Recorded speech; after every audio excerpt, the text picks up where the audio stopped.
Hi there. In today's video, I'll be showing you how to create a data sonification for the basic math concept of absolute value. Here in the Highcharts Sonification Studio, I'll show you how to upload a dataset and adjust various visual and audio parameters to create a nice chart. For a separate tutorial on how to create the dataset for this example, check out the link in the video description. All right. So you just want to start by resetting the space, which you can do by clicking Project, New Project, and Proceed. And that'll just make sure that you're starting from scratch.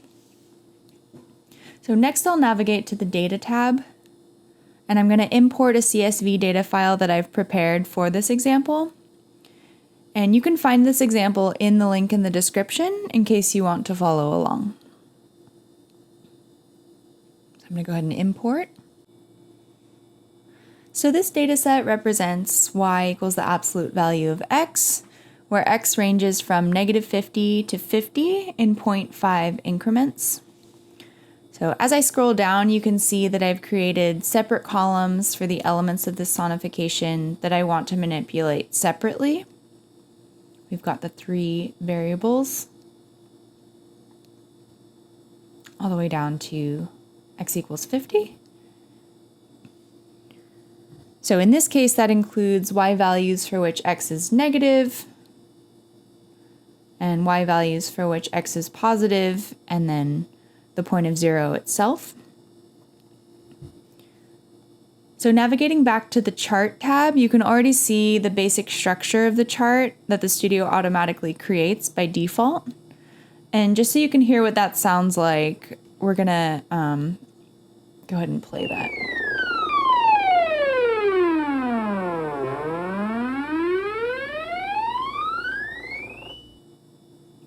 So that's definitely passable, but we're gonna make some adjustments. So let's start by editing some global visual parameters. So I'm going to go over here to Global Settings under the Visual tab. And I'm just going to make some basic adjustments. So I'm going to set this chart title, for example. Let's set it to absolute value. And we're going to set the chart subtitle to the formula itself. That's something you can do. Obviously, you can customize this. And for the chart type, you can play with the types. For example, you could do smooth line, or you could do column if you wanted.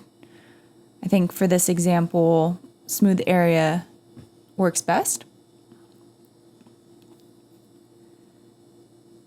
I'll also add some basic titles for the axes just to clean it up a bit.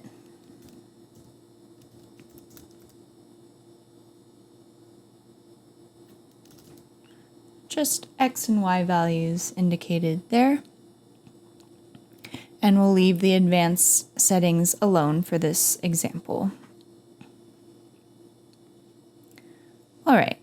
Next, we can go to the data series settings and make some visual adjustments to the individual variables. So we can rename the variables so they appear as we want them in the chart legend down here. So these take on the default column headers, but we can change that in the visual parameters. So starting with this -x variable, I'm going to go ahead and rename it. So we could just call this x is less than 0 if we wanted. I'm going to go ahead and rename the other ones as well.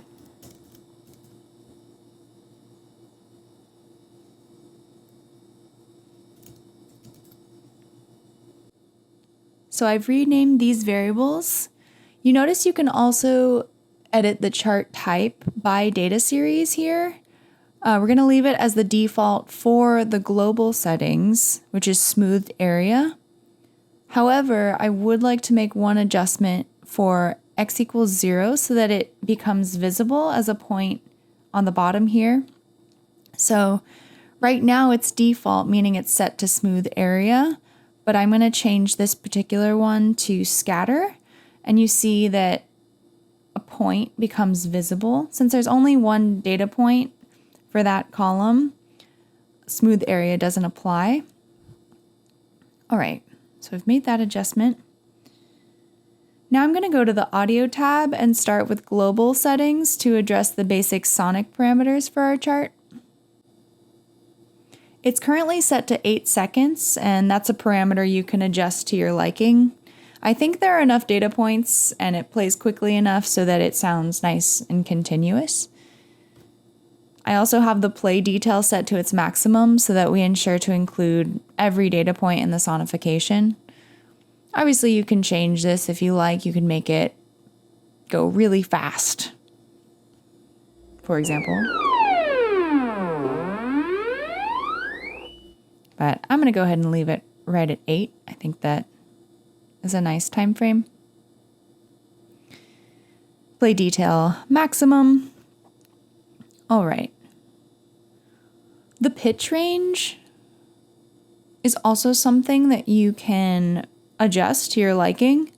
You might adjust the overall pitch range depending on what instruments you're using, since some instruments might not cut through as well at a lower pitch, for example.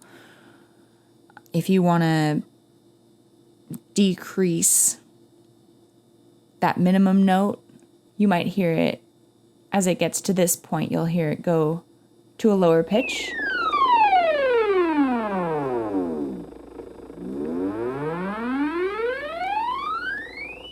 And you can kind of hear it doesn't quite cut through as well, but that's obviously an adjustment that you can make based on what you like. So I'm gonna bring this back. It was at 36. All right, and so I'm gonna come back to global audio context cues in just a little bit. But first I'm gonna make some adjustments in the data series settings under the audio tab.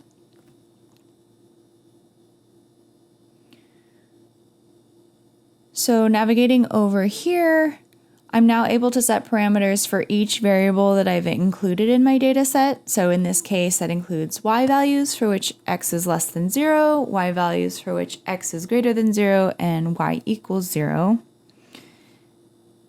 So you can try out different instrument options. So we're starting with x is less than 0 here. It's currently set to piano. My personal favorite is the vibraphone, so I'm going to go ahead and set that for x is less than 0. And the reason I've created different columns here is that we can use different instruments for the different pieces of the data that we want to manipulate. So if you want to create distinctions across these two sides of the chart, you can use different instruments, for example. So that's something we're going to do here. You can also adjust pitch. So we did set the pitch range as the default in the global settings, but if you wanted to change the pitch for a particular instrument or a particular variable, that's something you can do here. You can also play with panning.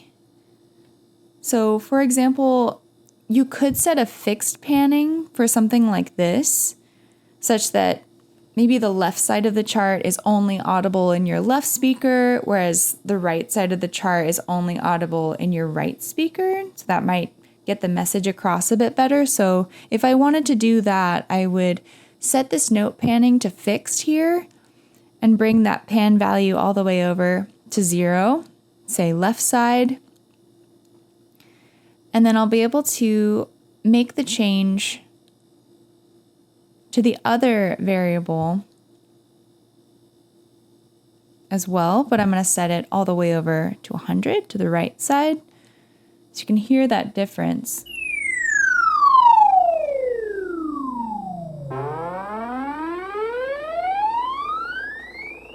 So if you're listening with stereo speakers, you should be able to hear the difference in panning, and that just gets the message across a bit better.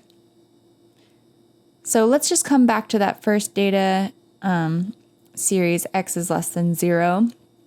And I'm just going to address one more parameter for this example, and that's volume. So for this one, let's try out a mapped volume. So we might want to try decreasing volume as we approach 0 and increasing volume as we move away from 0.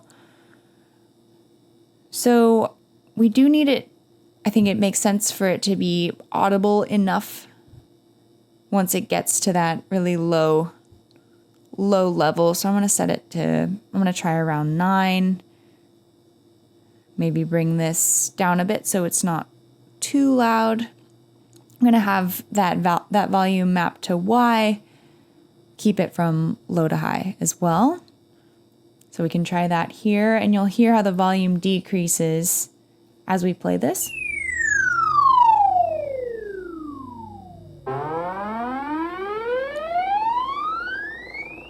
So since we've only applied it to the left side, you only heard it on the left side, and we're going to be able to make that adjustment as well on the right side. So I'm going to go ahead and do that. So for this particular variable, we set the instrument, we left pitch as default, we set panning to fixed, and we mapped the volume. So I'm going to go ahead and make that consistent on the right side as well. I'm going to choose a different instrument for x is greater than 0, but still make it somewhat continuous, as it is a bit of a reflection, but just so that there's a bit of a distinction. So I'm going to go ahead and try basic 1. And we've already made that adjustment on the panning, but I'm going to go ahead and make the mapped volume change as well.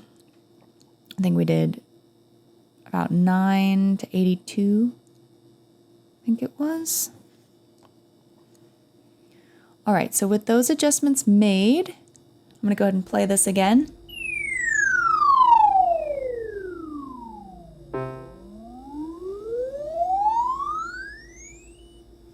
All right, so we're getting closer here. So for that 0 value, you could probably hear that it's playing a note because it's currently set to the default piano, but we're going to change it to an instrument for which pitch doesn't come into play. So I'm going to go ahead and start editing the x equals 0 variable. So instead of piano here, I'm going to go ahead and pick shaker.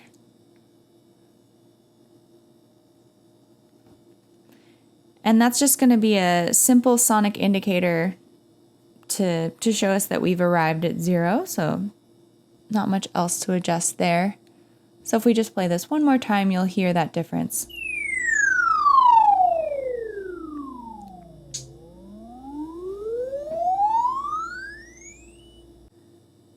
So the final adjustment I'm going to make is in the global settings of audio. Earlier I mentioned the global audio context cues. So I'm going to go ahead and make that adjustment now. So this will add a sound for a certain x value interval that we can set. So it's going to mark the passing of time. That provides more context for the macro sonification. I'm going to go ahead and set it to play every 10 x values and set it to always, just so that it plays throughout the entire sonification. It's currently set to chop. I'm going to keep it at that instrument. It's a really useful tempo marker. And let's keep it at the volume of 70 that it's set to. Let's just hear what that sounds like.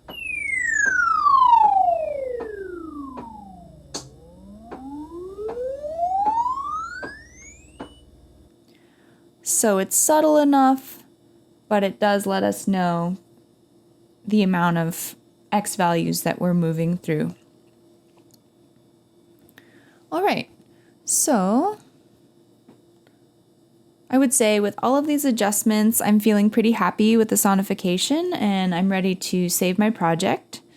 So I'm going to do this by clicking Project and Save Project As. And that'll prompt, when you do this, that'll prompt you to save the project file on your computer, and that way, next time you open the app, you'll be able to open up your project file that you have saved. You can also export to one of the possible formats if you wish, depending on your purpose, but you can see there's a lot of options here. But just for today, being able to save this project and return to it when we want is really useful. All right. So thanks so much for watching, and I hope you found this video helpful.